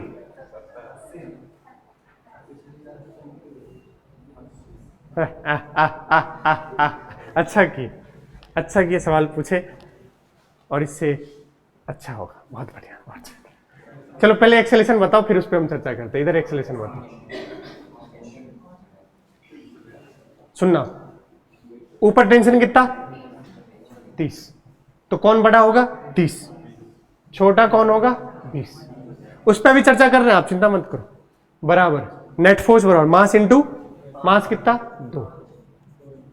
कितना हो गया? 10 बराबर 2। अच्छा किए बेटा पूछ लिए, क्योंकि और भी बच्चे होंगे जिनके मन में ये सवाल होगा कि आपने 30 क्यों लिया। भाई अगर ये इस पर लटका हुआ है और इसको मैक्सिमम एक्सेलरेशन से जाना है तो उसकी पूंछ में पूरा जितना झेल सकता है वो टेंशन कितना आएगा? 30। आप ये भले 2 kg का है, बट इससे कनेक्टेड कौन है? ये। इसमें कितना मैक्सिमम? अगर ये 2 kg भी लटका हुआ है, चाहे 1 kg भी होता, कितना होता? 1 kg का, तब भी कितना लेते? 30। क्योंकि क्या बोला है? ब्रेकिंग स्ट्रेंथ इतना है, और क्या पूछा है? Maximum acceleration. तो जब वो मैक्सिमम एक्सेलरेशन से जाएगा स्पीड में, तो ये तो बहुत तेज पूरा पकड़ के रखा होगा भाई साहब कि मैं छूट ना जाऊं, और भयंकर मैक्सिमम एक्सेलरेशन से वो जा रहा हो, तो उस वक्त पूरा इसमें जो ब्रेकिंग स्ट्रेंथ होगा वही लोगे आप। तो 50 प्लस 30 80, टी माइनस 80 बराबर 5। ए कितना है? 5। तो कितना आ गया टेंशन? 105 न्यूटन। तो ये दोनों आंसर। एक्सेलरेशन मैक्सिमम होगा 5, और टेंशन जो होगा रस्सी में उस वक्त वो झेलेगा 100। इस वाली रस्सी में, इस वाले टेंशन की बात कर रहा हूं, 105। इसमें तो देख लीजिए,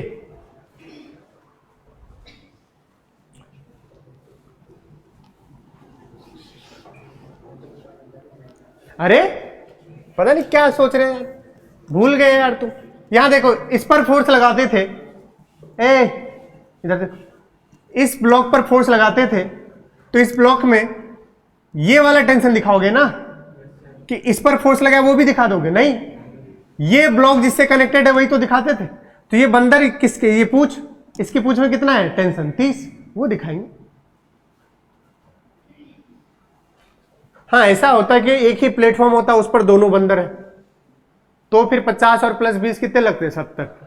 प्लेटफॉर्म पे थोड़ी ना है, वो उससे लटका हुआ है। ये आपका होमवर्क।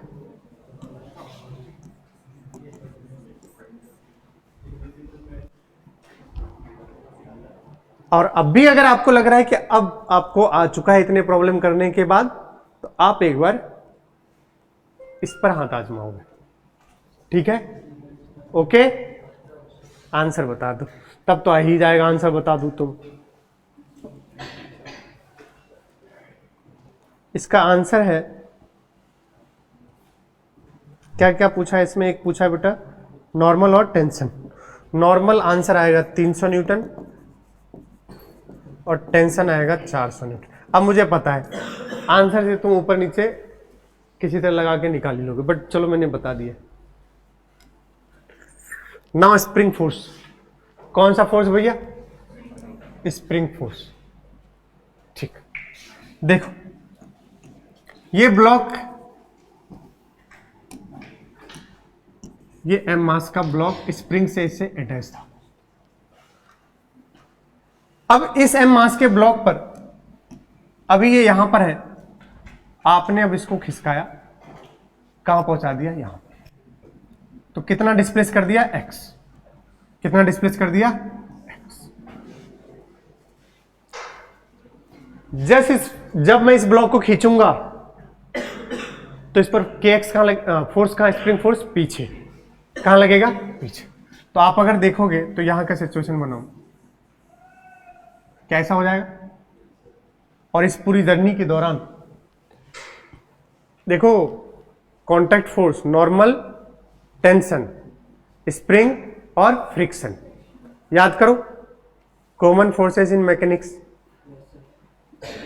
और नॉर्मल पढ़ चुके हैं, टेंशन पढ़ चुके हैं, स्प्रिंग, और इसके बाद सीधा क्या आएगा? फ्रिक्शन।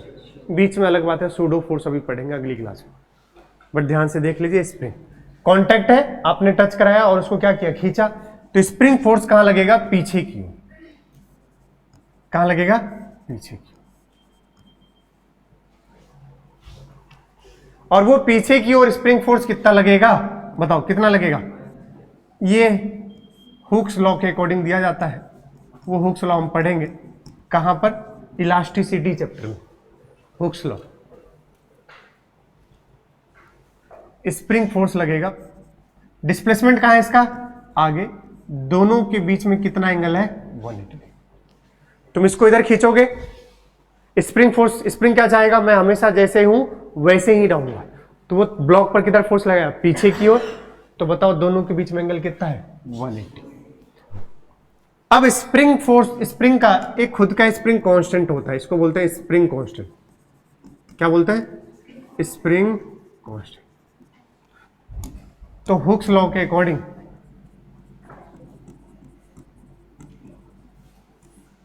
वो कह देता है कि स्प्रिंग फोर्स जो होगा वो directly proportional to displacement of spring हो जाए। तो वहां से जो अपने पास आता है एफ स्प्रिंग आता है माइनस का kx। बच्चा कंफ्यूज कब? जब पढ़ाऊंगा एसएचएम। जब क्या पढ़ाऊंगा? एसएचएम। तो एसएचएम फोर्स भी बराबर क्या होता है? माइनस के एक्स। स्प्रिंग फोर्स भी क्या होता है? माइनस के एक्स।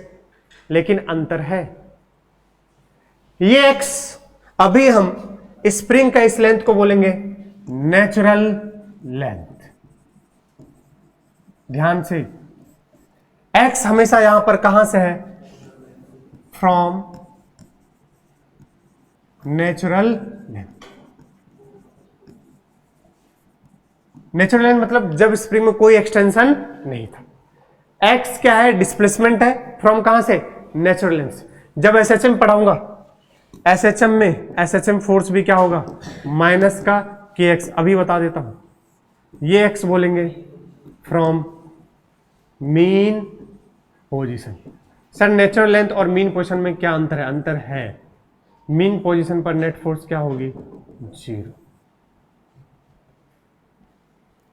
अलग बात है कि अभी इसका नेचुरल लेंथ ही किसके बराबर है, मीन पोजीशन के बाद, बट हमेशा नेचुरल लेंथ क्या हो, मीन पोजीशन, ये जरूरी। कैसे? वर्टिकल कर दो स्प्रिंग को, स्प्रिंग को ऐसे वर्टिकल कर दो, क्या ये ब्लॉक पूरा एक्सटेंड होगा? mg की वजह से कहां जाएगा, नीचे, तो ये पूरा खिंचाएगा, ऊपर क्या लेगा, kx, और जब नेट फोर्स क्या होगा, 0, तभी क्या होगा, मीन पोजीशन, तो ऊपर क्या kx और नीचे क्या mg, तब जाके kx बराबर क्या करोगे, mg, और x बराबर आएगा mg बाय k, वो x उसका क्या होगा, मीन पोजीशन, कहां से, नेचुरल लेंथ से। सुनो मैं क्या कह रहा हूं, अगर मैं इसी स्प्रिंग को वर्टिकल कर दूं, क्या ये ऐसे रखाऊं, हाथ हटा दूं, क्या ये ब्लॉक नीचे जाएगी, और यहां जाके वापस क्या होगी, रुकेगी। कौन लेके गया, mg, इसको खिंचाएगा mg, भैया समझना पड़ेगा, और ऊपर क्या लगेगा, kx। ये आपका कौन सा लेंथ था, नेचुरल लेंथ, बट ये अब कौन सा है, मीन पोजीशन। लेकिन स्प्रिंग फोर्स में x हमेशा कहां से लेते हैं, नेचुरल लेंथ से, ये बात ध्यान रखिएगा, x कहां से लेंगे, हमेशा नेचुरल लेंथ से। लेकिन हर बार नेचुरल लेंथ ही मीन पोजीशन हो, ये जरूरी नहीं।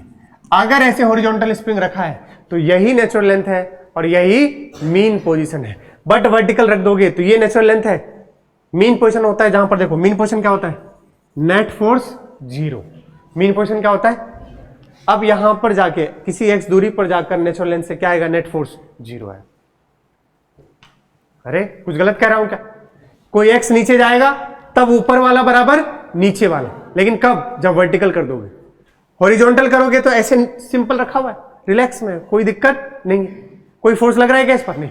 ऊपर क्या लग रहा है, एक नॉर्मल, नीचे क्या लग रहा है, mg, नेट फोर्स 0, और हॉरिजॉन्टल में तुमने फोर्स ही नहीं लगाया, स्प्रिंग फोर्स 0 है। तो यही नेचुरल लेंथ है और यही मीन पोजीशन, बट वर्टिकल के केस में नहीं होगा।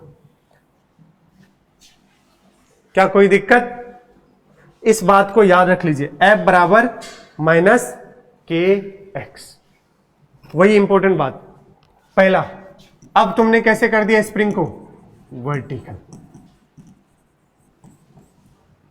तो आप m मास है, अभी इसका ये कौन सा लेंथ है बताओ, नेचुरल लेंथ। समझो तुम ऐसे ऐसे हाथ रखो, नेचुरल लेंथ पे स्प्रिंग से ऐसे रखो, हटा दो, अब ये नेचुरल लेंथ से कहां जाएगा, नीचे। कौन लाने वाला होगा, mg, mg इसको कहां लेके जाएगा, नीचे, और मान लो कितना खिसक गया, x, तब जाकर के नीचे एक क्या लग रहा होगा, mg, और ऊपर क्या लगेगा, spring force, and that spring force is minus का kx। लेकिन अगर मैं ऊपर शो कर दिया हूं तो kx, अरे कुछ तो बोलो यार, डायरेक्शन शो कर दिए हो तो फिर माइनस kx नहीं, माइनस क्या बता रहा है,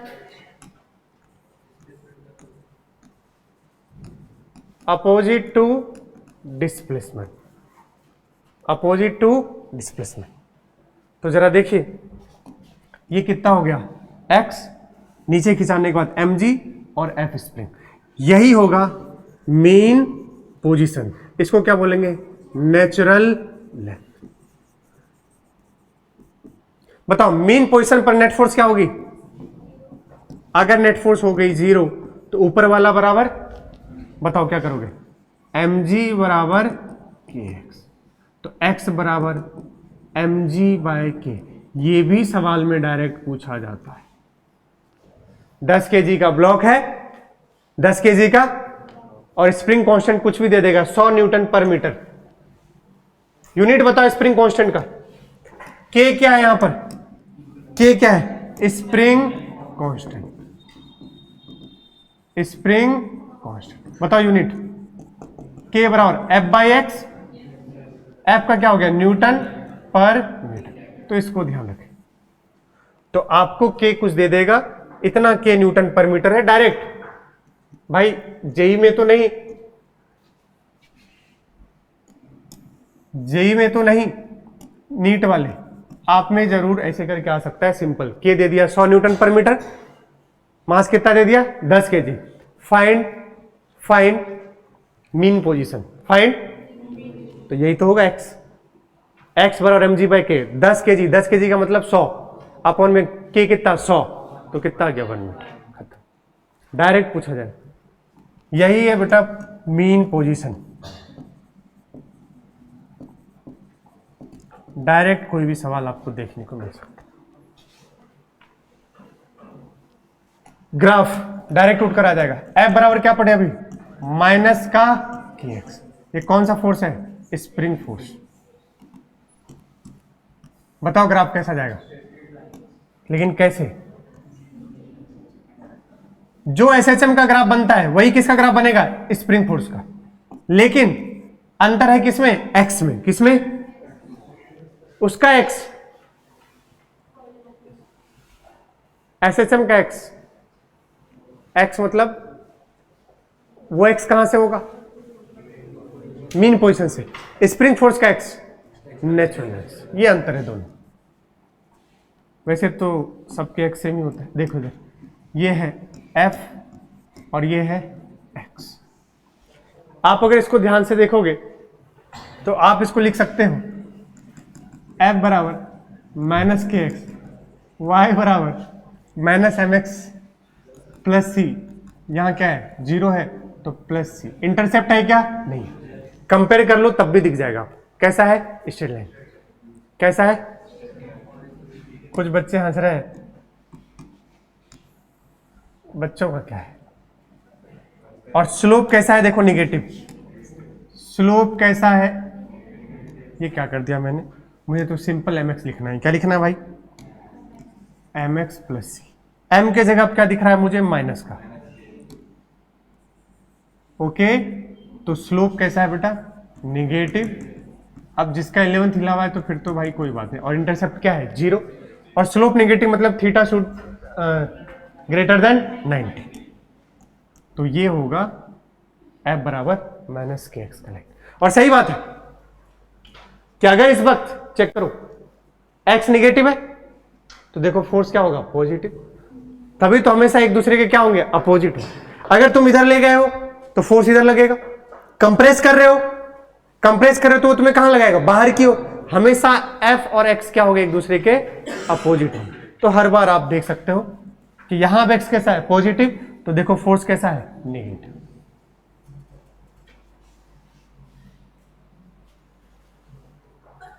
ये सवाल है, गॉड ब्लेस यू। ठीक है, ये सवाल पढ़ो सवाल को। ए ब्लॉक इज डिस्प्लेस्ड 2 सेंटीमीटर में कन्वर्जन होगा डाउनवर्ड्स फ्रॉम, कहां से, मध्य प्रदेश नहीं। और हमारे लिए मध्य प्रदेश ही क्या है, मीन पोजीशन। मीन पोजीशन से कहां से, ये क्या है, नेचुरल लेंथ। पहले क्या सर्च करना पड़ेगा, मीन पोजीशन। फिर वहां से कितना डिस्प्लेस करोगे, 2 सेंटीमीटर। आगे पढ़ो। डिस्प्लेस करने के बाद, स्ट्रेच करने के बाद तुमने छोड़ दिया, क्या कर दिया, ब्लॉक कहां जाएगी भाई, ऊपर जाएगी। तो देखो, then find acceleration of block, ऊपर जाएगी। At that moment spring constant आपके पास कितना है, 0.2 न्यूटन पर मीटर है। और मास कितना है, 1 kg। बोलो यार, कर लोगे सॉल्व, अरे काहे नहीं कर लेंगे भाई। मास कितना है रे, 1 kg। कौन सा लेंथ है, पहले क्या सर्च करोगे, मीन पोजीशन। तभी तो वहां से क्या खिसकाओगे,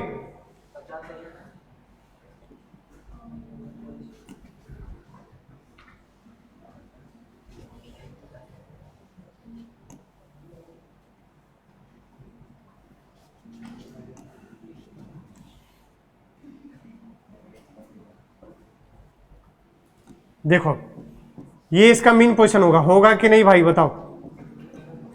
ये नेचुरल लेंथ, ये कितना, मीन पोजीशन। पहले सर्च करो क्या, मीन पोजीशन। क्या सर्च करो, मीन पोजीशन। बताओ मीन पोजीशन पे ऊपर क्या लगेगा बेटा, के एक्स। नीचे क्या लगेगा, एम जी। तो एक्स बराबर रख देंगे एम जी बाय के। मास कितना है, 1 kg, तो 10 हो गया। के कितना है, 0.2, तो कितना हो गया, 50 मीटर। सही है ना, देख लो, बोलो कितना हो गया एक्स, मतलब कितना मीटर नीचे जाएगा, 50 मीटर। अब यहां से तुम कितना खिसका रहे हो, देखो 2 सेंटीमीटर बोले तो 2 गुने 10 की पावर -2, 2 गुने 10 की पावर, या फिर 2 अपॉन में 100 बोले तो 0.002, सॉरी 0.02।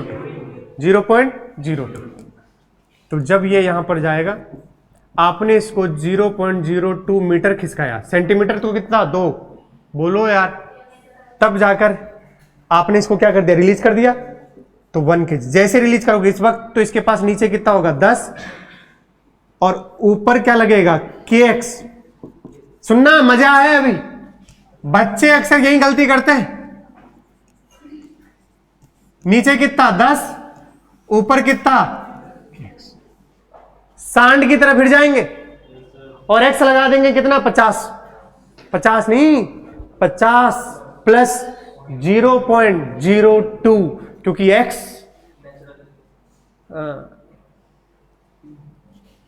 x कहां से, हाँ साले तुम इधर देखो, तब देखो x मेरे क्यों इसमें आता रहता है यार, पूरी फिजिक्स में ही x है, और ऐसे ही x से परेशानी है सर।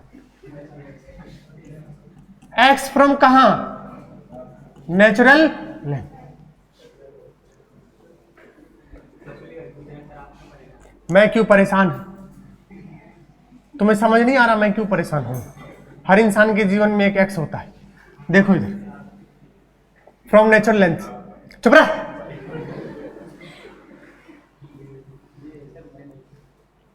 मत लिया करो यार एक्स फैक्स मत बोला करो, माथे पे सिकंज आ जाती है।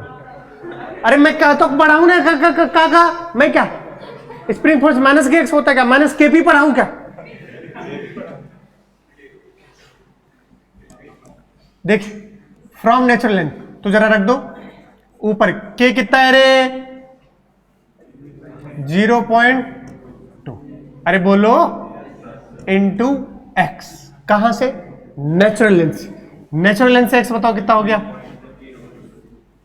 50 प्लस 0.02। देखो थोड़ा सा गंदा तुमसे कैलकुलेशन करवा रहे हैं बस, और कोई बात नहीं। और नीचे क्या लगा दोगे बेटा जी, नीचे कितू 10, बोलो, और जैसे ही छोड़ोगे तो ऊपर जाएगा ना, तो ऊपर कितना होगा एक्सेलरेशन ए। अब बड़ा वाला फोर्स कौन सा, ये वाला, माइनस छोटा वाला बराबर मास इनटू एक्सेलरेशन। बड़ा फोर्स बताओ 0.2 into 50 plus 0.02 minus 10 equals to mass कितना है 1 इंटू ए। सॉल्व करके बताओ गरीबों, आधे तो यही मर जाएंगे। कितना रहा है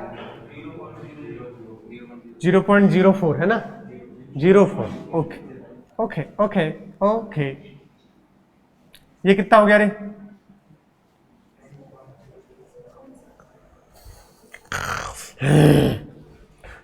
कोई मर रहा है तो इसको 2/100 लिख लेना बे, वहां से भी सॉल्व करके आ सकते हो,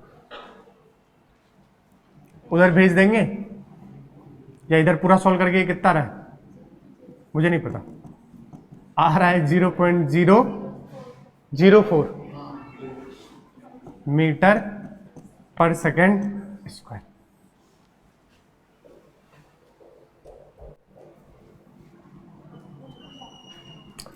तो मैंने एक सवाल में ही पहले एक टुकड़ा करता, फिर उसका एक टुकड़ा करता, फिर दोनों को मिलाता, मैंने एक में ही करता भैया, इतना समय नहीं, ड्रॉपर बैच है ऐसे भी। कहां से खिसका है भाई, मीन पोजीशन से।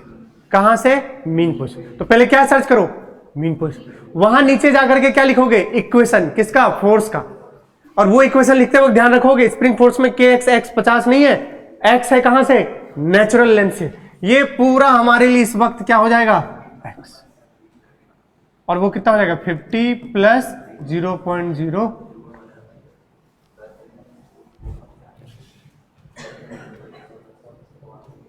छह मिनट बॉबी कह रही है छोड़ दो master. Find reading in spring balance. भाई बिना पेन रख दिया मैंने, मैं नहीं चला रहा पेन, जाना भी तो है बॉबी 10-15, देखना भी। क्या तुम्हें पुली ब्लॉक सिस्टम पढ़ाऊं, ओ गरीब पुली ब्लॉक सिस्टम पढ़ाऊं, बोलो। टेंशन मुझे तो रटा है, शायद 80/3 आता है, यही डेटा लिए थे शायद 2 kg और 4 kg। अरे नहीं तो देखो 40 बोलो 20, 40 20, 40 में से 20 गया 20, 20/6, 10/3, क्या एक्सेलरेशन। किसी एक का टेंशन लिखो, किसी एक का लिख लो, किसका लिखना है, जिसका लिखना है लिख लो। 40 - t, 40 - t बराबर 4 × 10/3, 4 × 10/3 40/3, 40 - t बराबर 40/3, t उधर गया 40/3 इधर आया, तो 40 - 40/3, 40 × 120 - 40 80/3, 80/3। सुनो, पहला रीडिंग किसमें, स्प्रिंग बैलेंस कहां लगा है, 2T में, किसमें, T 2T। भले रीडिंग स्प्रिंग बैलेंस का क्या होगा, kx, बट वो किसके बराबर होगा, 2T के। तो पहले पार्ट का आंसर क्या है, F स्प्रिंग का 2T। बस क्या मिला दिया तुमसे, पूरा सॉल्व करूं बे, ओए गरीब, एक्सेलेरेशन कितना है रे, आंसर आ चुका है 160/3। अरे आंसर तो आ चुका है ना, वो तो मैं ऐसे दिखा रहा हूं क्योंकि 40 t 20 t 40 -20/6 कितना हुआ, 6 कितना हुआ, हाँ भाई हमारे बिहार में 6 बोल देते हैं, 20/6 10/3। अरे बोलो, किसी की भी इक्वेशन लिख दिए, क्या हुआ रे बाबू, नीचे 40 ऊपर t ए कितना रे 10/3, 40 - t बराबर 4 × 10/3। भाई साहब बिल्कुल मन नहीं कर रहा यार, कितनी बार करवा दिया यार, t बराबर डायरेक्ट यहां से कितना आएगा रे 80/3, ओ 2T 2 × 80/3 कितना हुआ रे 160/3 न्यूटन। डरना नहीं है, स्प्रिंग बैलेंस है हमारे लिए। अरे यार के तो गिवन ही नहीं है सवाल में, एक्स पता ही नहीं है स्प्रिंग कितना खींचा। अरे भाई स्प्रिंग बैलेंस है, रीडिंग तो फोर्स ही करेगा, तो तुम्हें तो बस क्या निकालना था 2T। अगले पार्ट में गिवन है, दूसरे पार्ट में देखो क्या बोला है, के कितना है रे, अब लिख देंगे एफ स्प्रिंग बराबर क्या होता है kx, स्प्रिंग फोर्स कितना है रे 160/3, के इंटू, तो पूछा था एक्स, तो x कितना आ गया 16/3। खत्म, ठीक है, हाँ जाने दे रहा हूं इसको, बस एक बार घूर लो, देख लो एक बार देख लो, उसके बाद वो होमवर्क है, अगला टॉपिक वहां से शुरू करूंगा, बस देख लो एक बार, घूर लो। क्या कह रहा है, स्प्रिंग और स्ट्रिंग को, अभी स्प्रिंग इधर है और स्ट्रिंग इधर है, कह रहा है स्ट्रिंग को हम किधर लेके आ गए, दिख रहा है क्या, और स्प्रिंग को कहां लेके चले गए, मासेस में इंटरचेंज नहीं किया हूं। सवाल पढ़ो, spring and string get changed, then find ratio of extension in spring, यदि स्प्रिंग कांस्टेंट कितना है 10। तुम पूरा सॉल्व करके देख लेना, कोई फर्क नहीं पड़ेगा, कोई फर्क। अरे क्या मतलब, यहां टेंशन तो यहां के एक्स, अब यहां के एक्स तो यहां टेंशन, तो रेशियो जो आएगा, अगर मैंने बोला इसमें x1 है इसमें x2 है, तो x1 में x2 कितना आएगा 1, मतलब x1 बराबर क्या रहेगा बेटा x2। आपको मुझ पर भरोसा नहीं है, घर बैठकर सॉल्व करना, और ये वाला आपका होमवर्क है, ये वाला क्या है होमवर्क, और तो ये टॉपिक मेरा जो है खत्म हो जाएगा, फिर मैं शुरू करूंगा कॉम्बिनेशन ऑफ स्प्रिंग्स। फिर से इस वाले सवाल में पूछा जाता है और बच्चा पागल की तरह 4 ऑप्शन बनाएगा, भाई तुम्हारे मजे लेगा, ध्यान रख लेना, मजे लेगा, ध्यान रखना। अगर स्प्रिंग और स्ट्रिंग को इंटरचेंज किए तो कोई फर्क, किस पर, एक्सटेंशन पर। ब्लॉक इंटरचेंज किए तो फर्क पड़ेगा, पड़ जाएगा, करके देखना। तो मुझे भी नहीं पता है, वैसे मुझे यहां तक पता है, एक बार जब पढ़ा रहा था तो हुआ था, अपन ने सॉल्व किया था, उसके बाद ये तो पता है, तो आप चेंज रख करके देख लोगे, आपको सब पता चल जाएगा। ओके, आज का काम सुन लीजिए, आज का काम सुन लीजिए, अब जाके आप स्प्रिंग वाला करने लायक हो चुके हैं। ये कौन है रे, ये मैग्नेटिज्म का कैसे आ गया यार, दो यार जल्दी से दो यार, जल्दी से दो बच्चे, बैग समेट लिए भाई साहब, पैराशूट पहन चुके हैं बच्चे, जल्दी से दो, उड़ने वाले हैं बच्चे, जल्दी दो।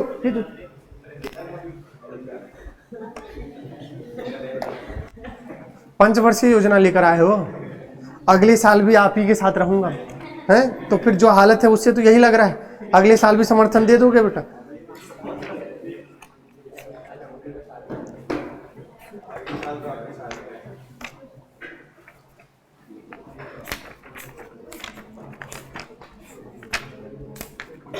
ए कहां तक दिया था रे, बता तो दो यार, कुछ नहीं बताते हैं यार भैया। इलस्ट्रेशन नंबर सुनो, चुप रहो, मुझसे बात मत करो तुम लोग। इलस्ट्रेशन नंबर भैया 22 तक कंप्लीट, इलस्ट्रेशन 22 तक कंप्लीट, कंप्लीट बोलो यस, हाँ 22 तक कंप्लीट।